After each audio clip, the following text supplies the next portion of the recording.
Thank you. Thank you so much. And look here, you all have been talked to death, so I'm just going to get right to the point.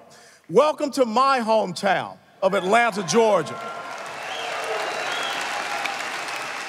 And you don't get any more Atlanta than a person like me that was born at Grady Hospital and graduated from Grady High School.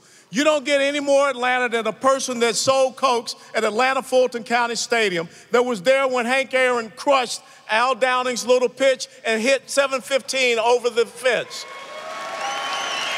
You don't get more Atlanta than someone that sold Cokes at the old Grant Field and used to stop by and get chili cheese dogs at the Varsity on the way walking back home down North Avenue. But what I want to share with you is that so many people say, why is the NRA coming to Atlanta, Georgia? And let me explain to you why.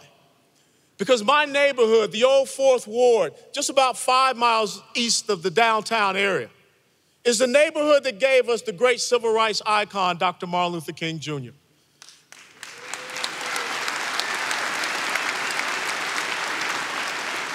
And growing up in Atlanta, the fact that I went to an elementary school, Our Lady of Lourdes, located right across the street from Ebenezer Baptist Church, walking down Auburn Avenue, past his final resting place, past the Southern Christian Leadership Council, learning to box, swim, and also play basketball at the historic Butler Street YMCA. The important thing is, here I stand as a son of Atlanta, a native Georgian, as a board member of the oldest civil rights organization that this country has ever known, the National Rifle Association, and I am proud to be serving you in this capacity.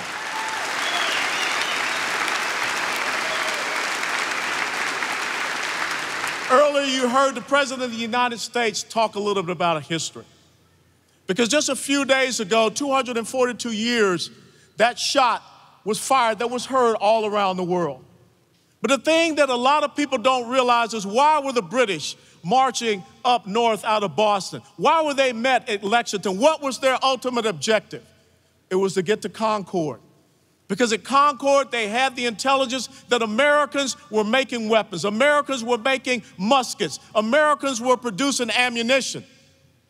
The oldest civil right, the oldest individual right, the thing that enables us to be this great independent country, is that we will not become subjects. We will not let anyone take away our guns. We will not allow anyone to subjugate us under a tyrannical rule. That is what established the United States of America. That is what we must always remember.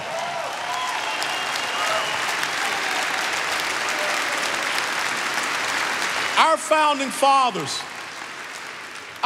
fathers knew very simple, that your freedom of religion, that your freedom of speech, that your freedom of press, that your freedom and right to assemble, that your right to petition your government for redress of grievances, all of those First Amendment rights would not mean anything if you were an unarmed person, because you would just be a subject. So they put the Second Amendment there for a reason, to make sure that no man, no government could ever make sure that the American people would not be citizens. Instead, they would try to make them subjects. And if you don't believe that, look at what is happening just south of here in Venezuela, where they disarmed the people. And now Nicolas Maduro, the president there, is arming the thugs. And isn't it amazing that you don't hear Sean Penn talking about that? Isn't it amazing you don't hear Harry Belafonte, Oliver Stone, all of those Hollywood elitists that ran down to Venezuela and talked about how great this socialist government was going to be? They are saying nothing about the fact that innocent people are being gunned down on the streets because Hugo Chavez disarmed his people. That should never happen here in the United States of America.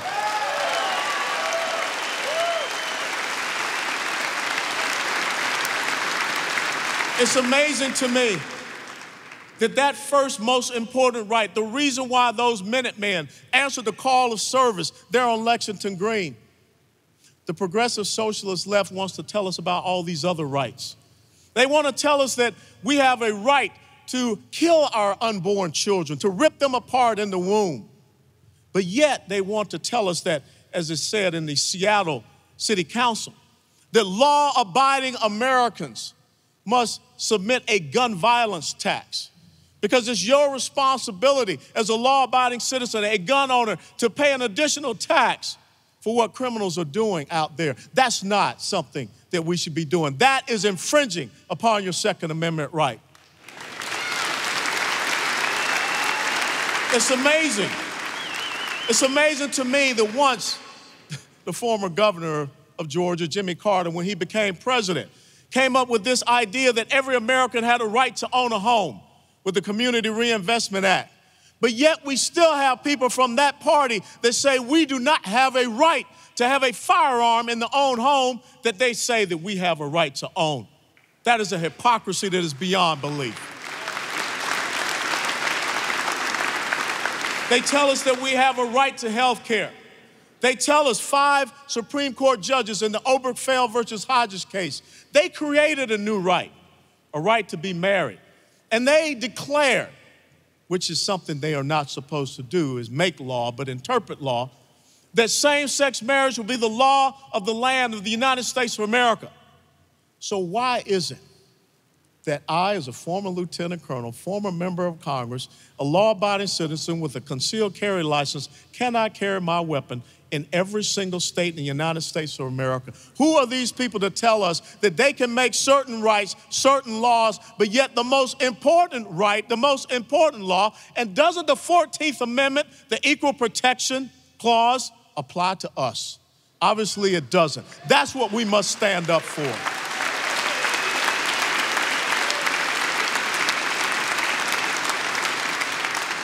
Bernie Sanders says that every kid has a right to a free college education. You just had Antonia Okafor talk about, then what about the right to be able to protect yourself when you get the free college education? That is the hypocrisy of the left, which must be taken care of. And Governor Nathan Deal, if you're listening to me, sign that campus carry law here in Georgia.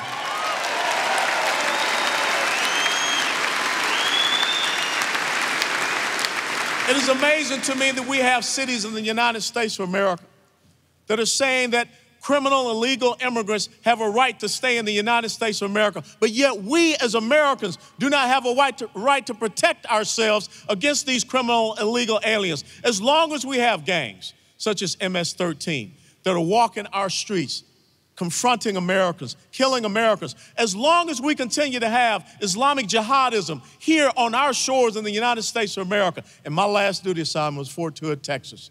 And it is an affront, it is appalling that our government still classifies what Nidal Hassan did there as workplace violence. It is appalling that the shootings of innocent Americans by Islamic jihadists in San Bernardino and Orlando, the left classified it as gun violence. And what we need to do is have more gun control. This is what we need to do. Make sure that Americans can protect themselves. When I go into inner city communities, such as mine here in the old 4th Ward, and I see Americans, they have to be afraid of going out in the streets because criminal gangs are running the streets. You saw that commercial about the elderly black woman, the senior black woman who marched with Martin Luther King Jr. at Selma. She lives in a housing area up in Wilmington, Delaware. And the fact that she came to the National Rifle Association because she was afraid and terrified. And they told her that if she went out to get a gun, they would evict her from that housing authority. That's not how we're supposed to be in America. We're not supposed to have Americans afraid to live in their own homes. And that is who the left is. The left has always stood up against the 13th, 14th, and 15th Amendments. We can go back through history and understand that even when slaves were made free, it was the Democrat Party that still created a terrorist organization by the name of the Ku Klux Klan to keep them down, to keep them disarmed, to keep them from enjoying all the freedoms. And what do we still have today? The same Democrat Party is out there trying to disarm Americans, especially in our inner city communities where people now are living in their homes enslaved. Never forget, it was an elderly black gentleman that brought the case against the city of Chicago because all he wanted to do was have a shotgun in his home so that he would feel safe. Thank God that I had 2 great parents, a World War II veteran and my mother, both buried up at Marietta National Cemetery. I'll never forget when my dad showed me a shotgun and my mom showed me that 38 Special. But of course, being a good Southern mom, she told me this 38 Special could be meant for you because I brought you into this world and I'll take you out.